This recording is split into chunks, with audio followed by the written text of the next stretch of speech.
So I'm here because, first of all, I like coming to Turkey and to Istanbul. I find it's a country and a city which are very attractive in many respects, in terms of culture, in terms of dynamism, in terms of the way it embraces the future, in terms of the outlook on the world. So I've been to Turkey now. I think it's my 6th trip to Turkey. I've seen the country change fast, the city change fast, and so it's always a pleasure to be here. I've come to Turkey specifically this time around to talk about gender stereotyping in advertising, which is a big issue, a big priority at a global level for us in the industry, and which in Turkey has led to a very promising initiative, which I've come to support here in Turkey. We support it because we think it is bringing together the right people and the right organizations.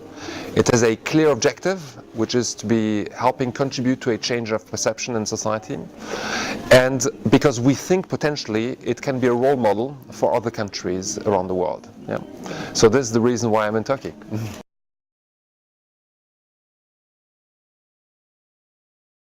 So I think we're at the beginning of the journey. I think it dates back to probably the last 2 years only that the advertising industry has started to look itself into the mirror, honestly into the mirror. Yeah? For many years people have been saying, you know what, the way you show gender in advertising is not in sync with how society is, but that hasn't led really to a moment of change. The moment of change really dates back to the last 2 years only. Why is that? Why now and why not 5 years ago? It's difficult to say, but I think society internationally, not only in Turkey, not only in Europe, really internationally, has reached a threshold whereby it starts challenging established ways of doing things. No, I think the Me Too movement has been very, very important. No, suddenly, society simply does not accept established ways of doing things. No, people knew about the sexual violences and harassments. People didn't talk about it. And I think under the push of the new generation, there comes a moment where society simply does not accept that anymore, and that creates huge disruption, very welcome disruption for society. And I think that is also linked to the ad industry looking itself into the mirror, hard and honestly, and seeing a gap between what society thinks it is today and what advertising portrays it to be. And the gap is big. It is big, and it is across the board, across geographies. No, you can't say that's any better in some regions or others. No, for me personally, the moment where my aha moment, where I realized, oh my God, we have actually a huge challenge in front of us, is when I first saw the research result of the Cannes Lions shortlisted campaigns over 10 years. 2006 to 2016, in total 2,000 English-speaking campaigns have been analyzed with AI tools. No? And that has quantified the number of male actors and female actors, the number of times men speak, the number of times women speak, the roles. And you realize this is the best of the best we can do, which is Cannes Lions. And we have twice as many male actors as we have female actors. Men speak 4 times more often than women. 1% of women are funny. And you see figures which are truly shocking. And I think that was my moment where I realized, you know what, we have actually a huge challenge in front of us, and that needs to be changed. And I think that is shared across many geographies, interestingly. This perception that something needs to change. We're only at the beginning of the journey. Some companies have embraced it, but there's still a lot of work to do to actually talk about it, for people to realize this is where we are today, and this is where society is, and there's a huge gap. But that is, I think, the moment where we are in, which is a moment of disruption. Yeah.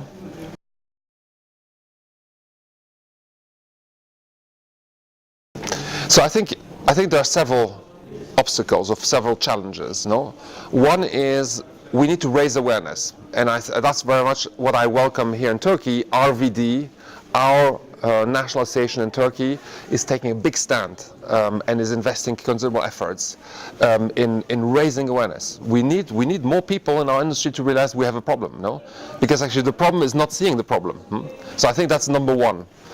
Number two is we need marketers to understand that this is an opportunity. Okay, it's not a threat; it's an opportunity. Okay, society is changing, and it requires us to change. And marketers thrive when there's change. Yeah, it's not a threat; it's an opportunity. Okay, and to help marketers embrace it, we need to be showcasing examples of brands which have been courageous and have embraced it and have succeeded. Yeah? What makes me personally confident is that there's a business rationale to embrace that challenge.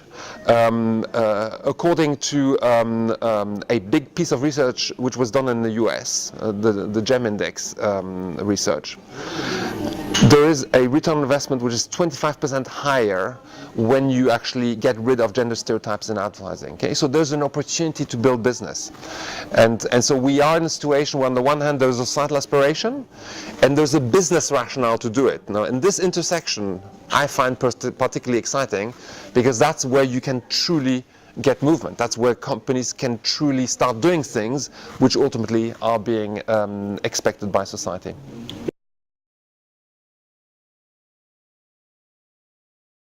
So we've created a partnership at a global level between the ad industry, the main stakeholders of the ad industry, and UN Women, the UN Agency for Women's Rights.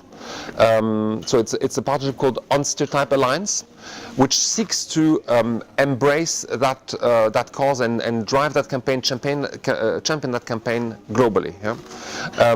We have picked 3 countries which we feel have the potential of making a big difference on the basis of the industry organizations which are there, on the basis also of the unique cultural environment of those countries, and on the basis of the industry stakeholders which are present in each of those countries. Yeah? And so I've actually come to Istanbul yesterday evening. I've had dinners, I've had conferences, panels, lunch discussions, and I can sense that there is a significant group of Turkish industry stakeholders which are committed to that cause. And what I find particularly promising is the approach is very rigorous. Yeah? So it has looked at what's the situation today. There's a university research which clearly quantifies, takes a photography of today's perceptions in Turkish society. There is a movement bringing together all the big stakeholders in the ad industry. There's a big coalition led by RVD, the Turkish Ad Association, but bringing together all the partners, which is committed to prioritize this. And then we start seeing Turkish companies leading campaigns which get rid of stereotypes. So we start having best practice cases which can then be shared. I think all this are important ingredients to make it successful, but we are very keen to see the progress measured, by rigorous research, so that we have a feedback loop. What I think is very important to understand is when you talk about gender stereotypes in advertising, there's no simple solution. Okay, there's no magic solution. Yeah? I don't want to oversimplify it. Yeah, I think what we're seeing is society wants us to change. No, we know roughly where we need to be heading. But the way brands will embrace this, the way they will translate it in their campaigns, the way they will apply those values to themselves and to each of their brands, all this will determine whether it will succeed or not. No? I think we need to be very conscious that this is not adjusting to a changing mood. No, this is much more fundamental. This is about looking at ourselves as companies, looking at how we treat our employees, how we behave, how we operate as brands over time, how we apply those principles to the different brands in the portfolio, all this will determine where that's perceived to be authentic and genuine by people. No? And people demand authenticity and a genuine commitment to that. So I don't want to oversimplify it. It's not because you're embracing the cause that you'll succeed, but clearly there are cases which indicate that when you do it in a genuine manner, in a consistent manner, in an honest manner, there is truly appetite for this in society.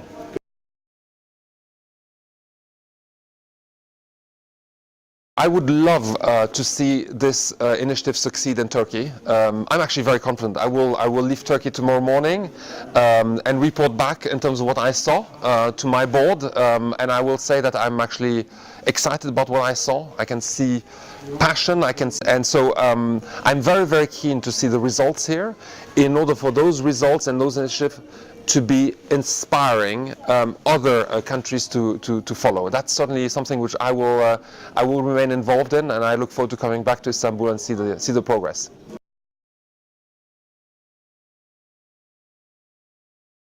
So I'd like to say that Mr. Pura is actually a member of the executive committee of WFA now for many years. He is playing a central role in Turkey in leading this effort. And for this effort to be truly uniting all the forces in the industry, you need people who are going to be references, who are going to be seen to be, truly, they're going to be truly leading and respected figures. That's what you need. And so I'm delighted to see Ahmed Pura and Arvin in particular make this a top priority in their action. I think that is what will give it also the necessary visibility and credibility. So they have all our support, and we then count on him reporting back to the executive committee in terms of what he will have achieved here in Turkey.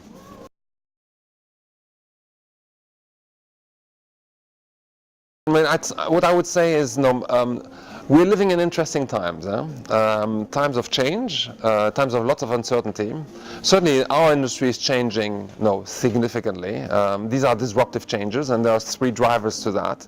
One is technology, the shift from offline to digital, and the need for companies to reinvent the way they connect with people. Even the most successful brands in history suddenly need to be finding the way with which you connect with people in a digital environment, and that is very different to offline. We see the change of globalization, and suddenly brands not being contained in geographies anymore. Borders are increasingly blurred. So how do you manage that?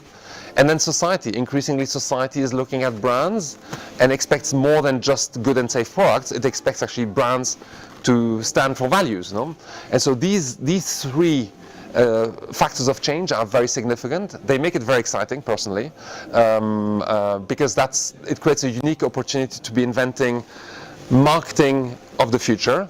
And if there's one thing which keeps me passionate in my job, it's the conviction that in advertising we can make a big impact for good in society. I'm absolutely convinced about that.